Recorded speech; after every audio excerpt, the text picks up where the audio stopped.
总统赖清德今仔早起亲身主持11月份的将官进任授届典礼，有4个人升少将，其中陆军的少将梁定伟伫花莲咧做大水的时，救灾的任务表现了非常的优秀，得到肯定，嘛升至陆军航铁部的正正主任。梁将军在华加沙台风救灾期间，全程协助执行任务，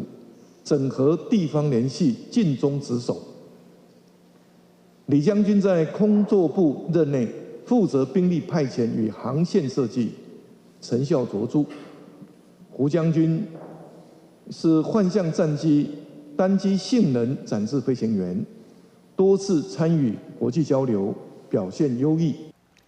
总统表示，国军投入救灾，发挥守护人民、服务人民的国军精神。另外，针对中共是个继续伫台海活动侵略咱国，总统嘛强调讲，咱除了爱来展现守护家园的决心，嘛爱来坚定反并吞、反侵略、反对推进统一。